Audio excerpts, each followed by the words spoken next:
Welcome back. Defense Showdown.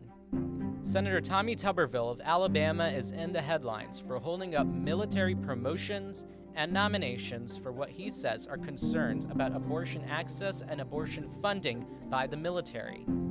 His allies are praising him for standing up to the Biden administration while defending his values, but his critics are saying he is jeopardizing national security. We'll examine this issue and talk about how this really impacts the country, what President Biden's strategy is going forward, and how this factors into the recent Defense Authorization Act that passed just today. And on this week's 2024 Watch, we'll discuss Ron DeSantis' candidacy, his struggles as we get further into the Republican campaign, and what his chances are for next year. We'll take a look at those stories and more today, July 14th. 2023. From Ishan Media, this is the Ishan S. Show, a podcast about the interesting and ever-changing world of American politics. With me, your host, Ishan.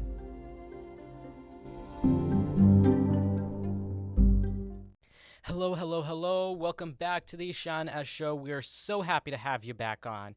Let's get into today's episode. Let's skip all the banter. We're going to go right in. And that's about the defense nominations and promotions that are being held up right now. So for those of my friends who don't know, the way the U.S. government works is that the president gets to appoint people, Senate gets to confirm them. Now, sometimes senators are able to hold up confirmations through all sorts of silly little Senate rules that I could honestly take a full season on its own to explain. But just know that senators have this way of stopping these confirmations or being a thorn in the president's side. Now, these nominations are really important for the actual workings of government because the president needs his appointees in these offices to actually, have a functioning government. And so today's topic is about military nominations, which is so important because it goes to the Pentagon. And these people are literally in charge of our national security. Now, there's a senator from Alabama. His name is Tommy Tuberville. He is currently holding up nominations over the Pentagon's leadership because of a new policy that the Pentagon had taken up in light of the Roe v. Wade decision, which was that they would cover abortion-related expenses that are taken on by service members who must travel out of state.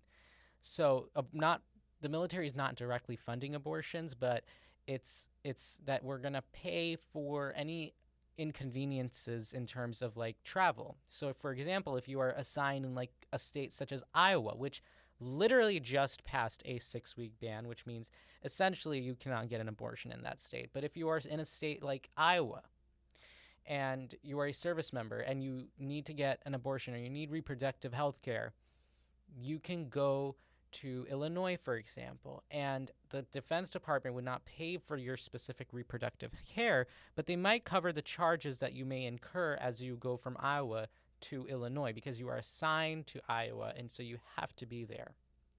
So that's kind of what the policy is, but people like Tommy Tuberville have been going after this bill as a way of the military's way of funding abortions. That's not right. It's not accurate. But he's been holding up nominations through these silly little Senate rules this way. And that's basically put a big hedge on the Pentagon and its working operations because it's kind of just left senior military leadership, not like the very top military leadership because all those people obviously will get pushed through, but it's like the people sandwiched. It's not the people that are service members, but it's not the important guys. It's the guys in the middle. And those are important people. They matter a whole lot when it comes to general leadership, and it matters because these people are making decisions that otherwise would then just go up to the senior level officials who have more on their plate to look at. So when Senator Tuberville is holding up these nominations in the name of that, he is trying to portray himself as some sort of hero for the pro-life cause, and he is getting clout for it, undeniably. I mean, he's fundraising off of it, and he's getting a lot of dollars for it, and he's making the headlines for this. And there have been so many times where there are people who are just saying, look at Tommy Tuberville. He's a real champion for our cause. But we need to, and we should expect other Republicans to be doing the same. If you're not holding up these nominations, you're just not doing enough. I think that's what this discussion has now become. Let's do some background on Tuberville. So he has been a thorn in the White House's side for a while. It's not just the military nominations. He's held up all sorts of nominees. He's made headlines for some comments he made about white nationalism that brought him under fire not too long ago. He basically he did not defend the idea of white nationalism, which is defined as people who are white believing they are supreme compared to everyone else. That's the ideology. He did not outwardly come and defend that viewpoint or that ideology, but he did say that they are, quote, American, and that the left has been throwing this out to make people angry. It's controversial lines like these that got him in trouble in the first place, and that they get him in trouble, and it resulted in even his own Alabama colleague, the new senator from Alabama. I can't remember her name, but she just got elected last year. She came out and opposed him and said, this isn't right. Then Senator Mitch McConnell said that we cannot be defending racism, blah, blah, blah. All of that condemnation came in. So Tommy Tuberville is not new to negative headlines or things like this.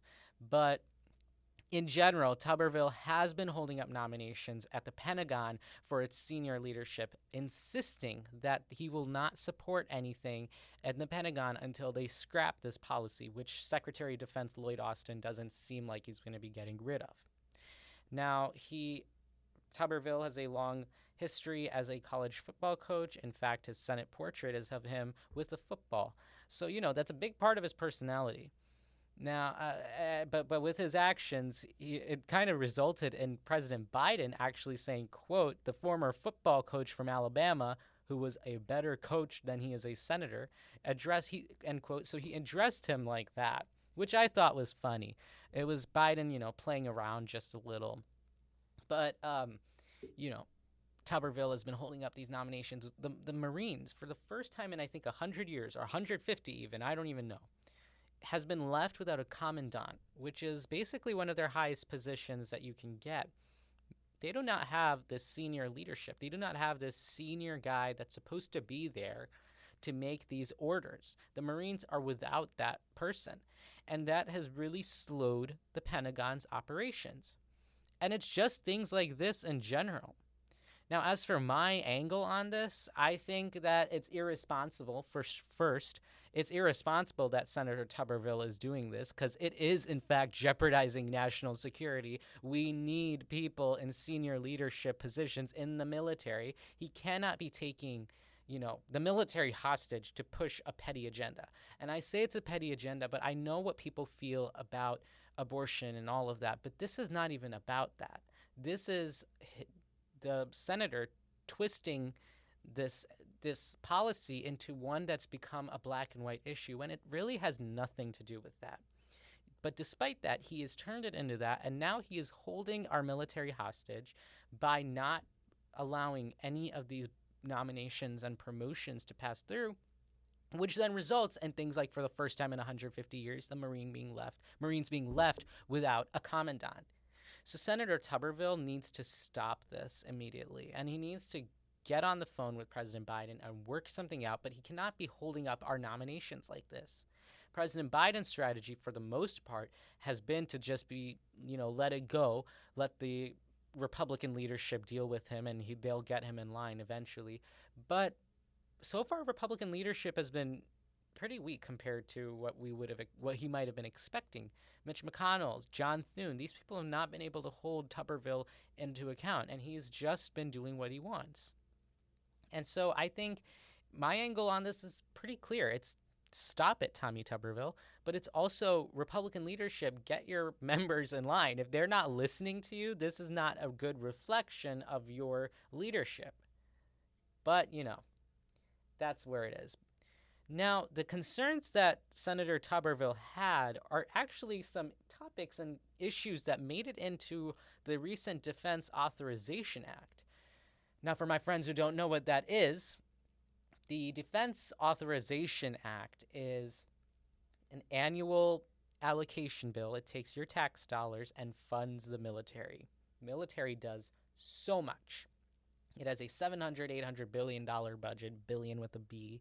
They do all sorts of things, some of which, most of which maybe even, we don't really know about, but they need billions and billions and billions of dollars, and so that is allocated under every year the National Defense Authorization Act, or the NDAA. And it's generally not a big challenge to get it passed through. It's mostly bipartisan. Like, I remember when Trump was on his way out, not last year, a few years ago, it was his last NDAA. He ended up vetoing it, but then you got the Senate or Congress to override the veto and pass it. And overriding a veto, might I remind you, requires a 2/3 majority of both houses of Congress, which means you need broad bipartisan support for it. That's the type of bipartisan support the Authorization Act tends to garner. It's a lot of money, understandably. So there are some debates that go on about how it should be, but this time was interesting. It just passed in the House, the act, and it resulted in a 219 to 210 vote, mainly along party lines, interestingly, with 4 Republicans and 4 Democrats, each defecting to the other side. And it was a Republican-made bill. Now, this defense authorization bill would do all the things that we generally see in one of these, but with the Republicans' new right-wing agenda. It's more right-wing than we're generally used to, and it's not as right-wing, or it's more right-wing than generally what we are used to seeing in general from this House caucus, but it ended up it's essentially slashing abortion care. Transgender medical care is on the line, and in general, it has all these culture war topics that we're all familiar with. It's all in there, and it's a big win for Speaker McCarthy because he's trying to unite a Republican caucus that is heavily divided.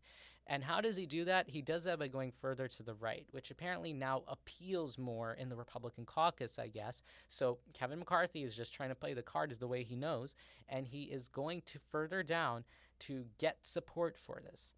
He even got the support of Representative Marjorie Taylor Greene, who is very close with Speaker McCarthy, I must say. She, even as recently as last night, was expressing doubt over passing this, yet McCarthy somehow got her vote too. So it's a win for McCarthy, for sure. This guy who's literally one member from yelling motion to vacate the chair away from getting fired, he walks on a very thin rope. And I remember I made the prediction on the show when he was elected that he would not last very long. He's lasted longer than anybody would have thought, definitely more than what I've thought. So it's actions like these that I think are just keeping him in power. But it is a divided Republican caucus, and I think that's part of the reason why they've not been able to topple him is because they just can't consolidate enough to have this organized push to get him out. An example of this division is when Marjorie Taylor Greene was kicked out of the Freedom Caucus. We know the Freedom Caucus as the big right-wing group in the House. It's like the subsection of the Republican Party, which has the generally more right-wing members. They kicked out Marjorie Taylor Greene for not being extreme enough, right? It's not, but in reality, it wasn't that she wasn't extreme enough.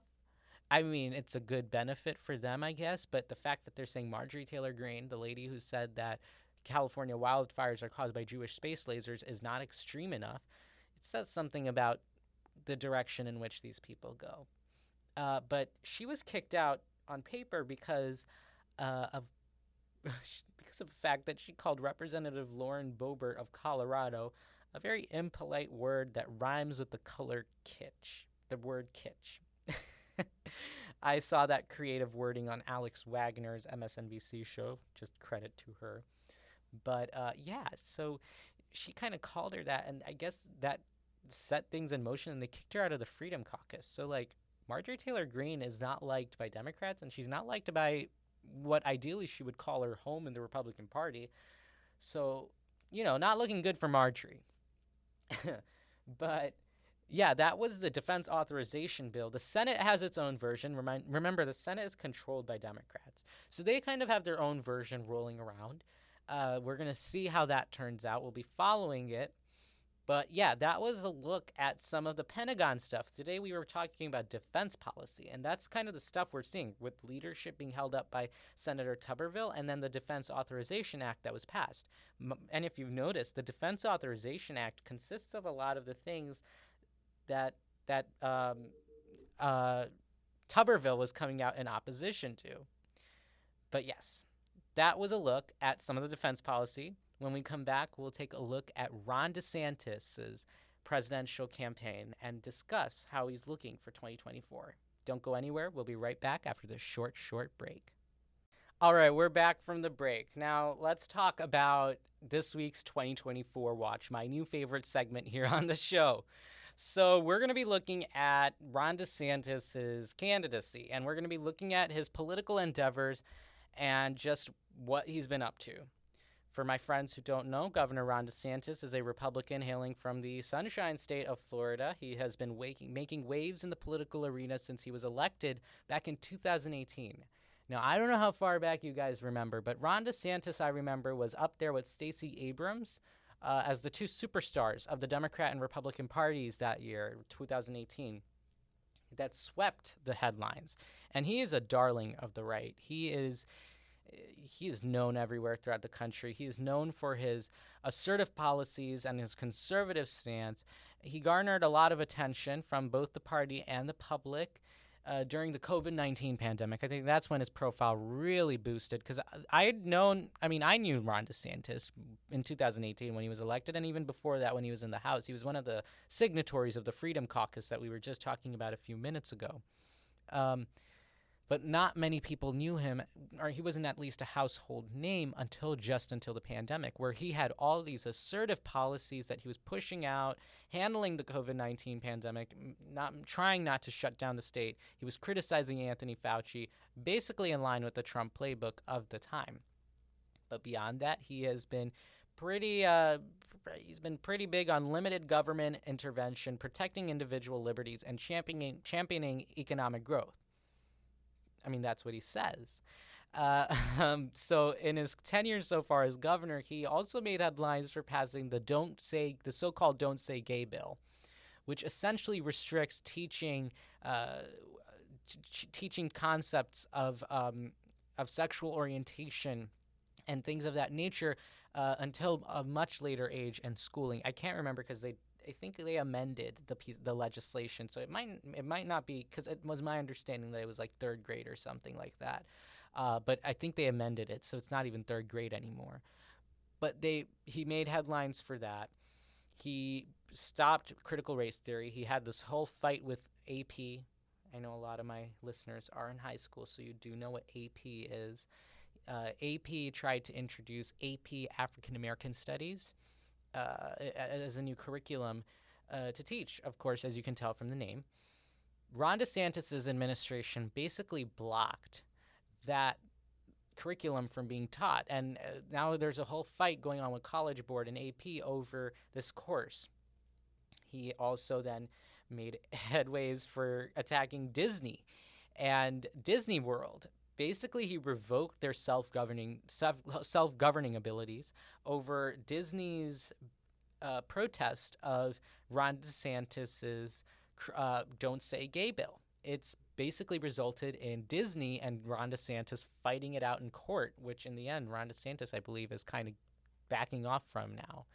In the end, Ron DeSantis has been a very culture war-esque politician. He is definitely a politician made for this time.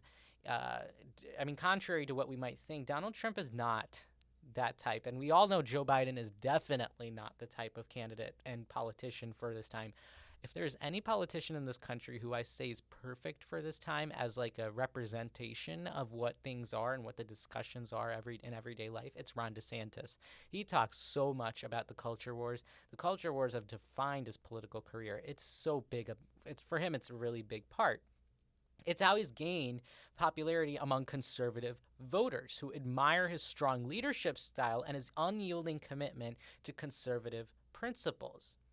And he did successfully position himself as a rising star in politics, and he drew comparisons from former President Donald Trump in the combative approach.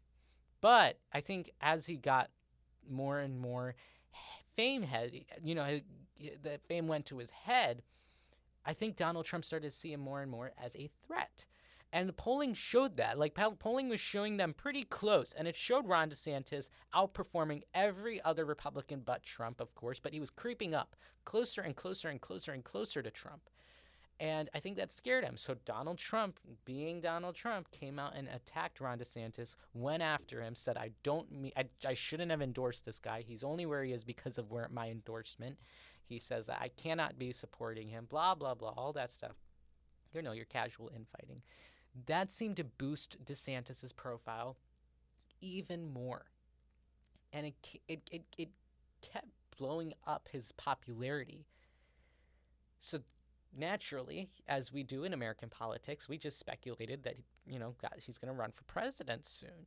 He has to. I mean, he has so much behind him. And there were other candidates announcing their, candidacies. Nikki Haley was announcing, Asa Hutchinson. Why not Ron DeSantis? And so Ron DeSantis did. I think it was on May 24th or something. He announced his candidacy on Twitter Spaces. He announced his candidacy on Twitter Spaces. I remember listening to that. It was a bit of a disaster, to be totally honest with you, because you couldn't hear the announcement. It kept glitching. It did not work. It wasn't even one of the best performing Twitter Spaces. He did it with Elon Musk. And we all have our views on Elon. But he announced his candidacy on Twitter Spaces, thinking that it would be a new, cool, rad way of doing it. People attribute that announcement as the biggest mistake of his candidacy. Because after that, he ideally could have consolidated all of that, and he could have had this normal, traditional announcement that would have gotten him so much more popularity, because that's just playing it safe. You never play it crazy right from the get-go. You play it safe from the start so that you can build up. Right now, Ron DeSantis screwed up his announcement, and he's just been trying to build back to where he was. He's not been doing very well on hot-button issues like immigration and election integrity. They've all consolidated his support, but his criticism definitely goes back to the pandemic with intense scrutiny, because people on the left say he was not going far enough. He was not fighting hard enough to stop the spread of COVID. On the right, now Donald Trump is criticizing Ron DeSantis' COVID handling, despite the fact that he actually praised it at the time and said that it should be a role model for other governors. That's setting that aside. Now Donald Trump is saying that Ron DeSantis shut down the economy. Ron DeSantis shut down the state of Florida. He made it harder for people in Florida to live their lives, which, okay, Donald Trump had a bit of a flip-flop there, but pandemic handling has now come under scrutiny. And they accused him of prioritizing political interests over public health. And they argue that his 6-week abortion ban and the Don't Say Gay bill have created divisions and hindered efforts to mitigate the spread of his popularity. The controversies have led to a polarized perception of his candidacy, with some supporters and then very fervent detractors. An example is that right now, as Ron DeSantis' performance becomes more and more mediocre, as in, like, his star power drops more and more, he drops in the polls, people are flocking away. There's an Iowa state senator who I can't remember the name of, but he switched support from Ron DeSantis and went to Vivek Ramaswamy, the new guy, the tech guy, the 37-year-old guy who has no political experience, switched from Ron DeSantis to him, which is so interesting because, honestly, Ron DeSantis has the ideal profile for a candidate for president. It's just his character and the way he does things that just seem so disastrous and just don't seem right. I think Ron DeSantis really struggles with optics, and that's just a struggle we've seen throughout his candidacy so far. And I know that's something that candidates work on and improve on, but I mean, honestly, I've not seen it, because other candidates like Nikki Haley and Tim Scott and Donald Trump, they do a much better job with conducting themselves in front of the public. Ron DeSantis, on the other hand, has a weird people issue. The best example is this one ad that he released. It was criticizing Donald Trump's support of the LGBTQ community, and then the ad was just really odd. You can look it up and you can watch it yourself. I just thought it was really poor communication, and his communications team should have done better, because the way it was made, it looked like it was catering to like Twitter bros type of people, like people deep on the internet, on Reddit, those types, like that just exclusively spend their time there. It just seems so unnecessarily dumb for a candidate to be posting. But it's just mistakes like these. And the press is constantly capturing images of Ron DeSantis acting super weird when he has interactions with people. His campaign doesn't, or at least in the beginning anyway, his campaign was not really letting him talk to a lot of normal people because he was awkward in those situations. He's definitely improved, and he's trying to work on it. And granted, I think I might be going down a little too hard, but that's just the political me that looks at this and analyzes the politics, analyzes the optics. I look at it, and I'm a little harsher than most on this stuff, but in comparison to the other candidates, it just, Ron DeSantis, it's showing that it's not working well for him, because there's a billionaire supporter who swapped from him and went to Tim Scott, the South Carolina senator. So there's something that's not working for Ron DeSantis that he needs to fix if he wants to be the next Republican nominee and if he wants to topple Trump, because right now his poll numbers are going down, not up. Although, admittedly, there is one thing that's going well for him. Ron DeSantis raised $20 million in just 6 weeks of his presidential campaign. That is a, blank amount of dough. That's a lot of money for 6 weeks. So he may not have a lot of people supporting him, but the people who are supporting him are diehard, given a lot of money. So he's fine. He will be able to last for a while. It's just his success might be a bit more in question. His presidential campaign has undoubtedly made a significant impact on the political landscape with his conservative platform and confident demeanor. He has energized his base of supporters and solidified his position, maybe not solidified anymore, but has set his position as a rising star within the Republican Party. However, as with any high-profile candidate, his campaign has faced its fair share of challenges, controversies, and right now we're seeing a slight drop. I mean, it's actually not slight, just drop in his popularity. And as the political landscape continues to evolve, as it does every single day, of every single hour, of every single minute, we will continue to watch and we will continue to see, because only time will tell how DeSantis' journey unfolds in the race for the White House. That was this week's 2024 Watch. Thank you for joining us today. And so that does it for us here today at the Sean S. Show. If you liked my commentary, then go ahead and follow the Sean S. Show on Twitter and Instagram for breaking news posts and updates about the show. And if you want to learn more about political stories, then check out my political news blog on the SeanSShow.com and go ahead and subscribe to it. Do us a favor and share this episode and all your other favorite episodes with your friends and family. It's the best way for this show to grow and get more people listening to it. Thanks again for all your support, and I'll see you guys next week. Bye.